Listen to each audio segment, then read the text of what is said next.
इनकी नीयत में खोट है। पहले संसद चलाइए तो फिर आगे बात करते हैं। कौन महिला आरक्षण बिल को सैबोटाज करता है ये भी जानते हैं, हम भी जानते हैं। मुझे इस बात की खुशी है कि किरण रिजिजू ने आज पब्लिक प्लेटफॉर्म पर यह एक्सेप्ट कर लिया कि जो महिला आरक्षण वो लेकर आए थे वो 2034 से पहले हो ही नहीं सकता था। यही तो हम लगातार कह रहे थे कि ये झुंझुना आप महिलाओं को क्यों दे रहे हैं। आप महिला आरक्षण की अगर वास्तव में पक्षधर है तो अभी दीजिए महिला आरक्षण।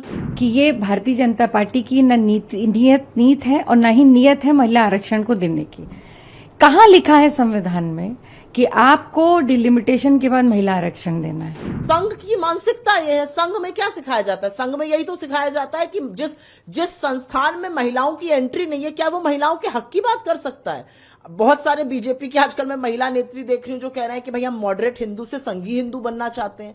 संघी हिंदू कौन है? संघी हिंदू तो वो है कि जिस संघ में महिलाओं की एंट्री नहीं है। नेता विपक्ष लोकसभा राहुल गांधी, उन्होंने वीडियो रिलीज किया, महिलाओं के हक की बात कही, तो किरण रिजिजू कह रहे हैं कि महिला आरक्षण बिल को अब कौन लाया था महिला आरक्षण बिल? किसने इंट्रोड्यूस किया था?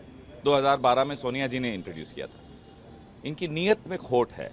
पहले संसद चलाइए तो फिर आगे बात करते हैं। कौन महिला आरक्षण बिल को सैबोटाज करता है ये भी जानते हैं, हम भी जानते हैं। सर्वप्रथम जो राहुल जी ने बात कही देश की महिलाओं की हक की, और उन्होंने कहा पेट्रियार्की के चलते उनकी आवाज को पुरुष दबाते हैं। ये बात आम जनमानस को पता है, लेकिन आज तक किसी राजनीतिक व्यक्ति ने यह बात नहीं कही थी। मैं उनका साधुवाद देती हूं कि वो देश की महिलाओं के हक की बात इस लेवल तक कर रहे हैं। वो घर में भी औरत की सुनी जाए उसके हक की बात कर रहे हैं। इससे बीजेपी को परेशान होना, इससे बीजेपी का स्वाभाविक असहज होना तो सभी को पता है, क्योंकि महिला उनके लिए दोयम दर्जे की नागरिक है। मैं किरण रिजिजू को यह याद दिलाना चाहती हूं कि आपने जो अपने पोस्ट में लिखा है कि 2034 तक विमेंस रिजर्वेशन आ पाएगा, ये तो आप ही का किया हुआ है। आप ही ने महिला आरक्षण पर किंतु परंतु अपितु ये कंडीशन, तो पहले जनसंख्या का वो होगा, फिर वो डिलिमिटेशन होगा, आप ही ने कंडीशंस डाली है। क्यों आपने कंडीशन डाली? आप साफ मन से महिलाओं को आरक्षण देते। हम तो अभी भी कह रहे हैं 543 सीट पर आज ओबीसी महिलाओं के साथ आरक्षण अनाउंस करिए,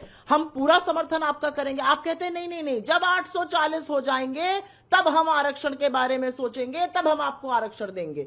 जो कलुषता है, जो कपट आप कर रहे हैं, वो देश की महिलाएं समझ रही हैं।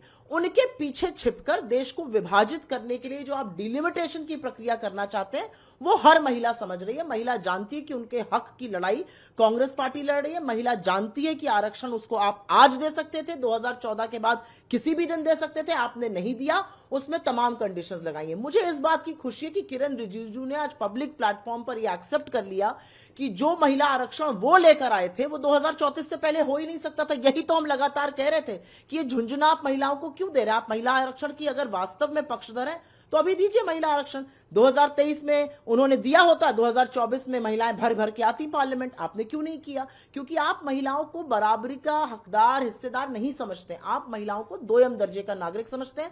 आपको लगता है महिलाएं मूर्ख हैं, इन सब चीजों से बरगला जाएंगे। क्यों लगता है आपको कि ऐसा दोयम दर्जे का?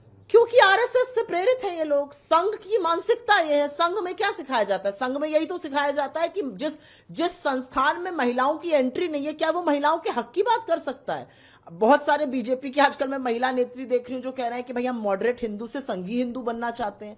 संघी हिंदू कौन है? संघी हिंदू तो वो है कि जिस संघ में महिलाओं की एंट्री नहीं है। हिंदू धर्म में तो पत्नी के नाम के बिना पति का नाम अधूरा है। मां के नाम से हमारे देवता जाने जाते हैं, कौशल्या पुत्र, यशोदानंदन। जिस आरएसएस में महिलाओं की एंट्री नहीं है वहां के लोग बोल रहे हैं हम महिलाओं के हक की बात करेंगे। आप कर ही नहीं सकते। आपकी जो विचारधारा है वो संघ से प्रेरित है। संघ महिलाओं को दोयम दर्जे का नागरिक समझता है। भारतीय जनता पार्टी पूरी तरह से एक्सपोज हो गई। यही तो हम लोग कह रहे थे कि ये भारतीय जनता पार्टी की न नीत है और न ही नियत है महिला आरक्षण को देने की।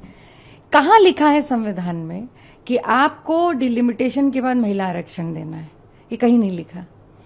आप 403 की विधानसभा है उत्तर प्रदेश में, 2027 का चुनाव है। मैं चुनौती देती हूँ कि लाइए आप महिला आरक्षण और सीटें दीजिए। आप आरक्षित सीटें कर दीजिए 2027 के चुनाव में, दीजिए महिलाओं को टिकट। दूसरी बात मैं एक बार और कहना चाहती हूँ कि ये इसके लिए किसी प्रमाण पत्र की आवश्यकता नहीं होती, इसे इच्छा शक्ति की आवश्यकता है।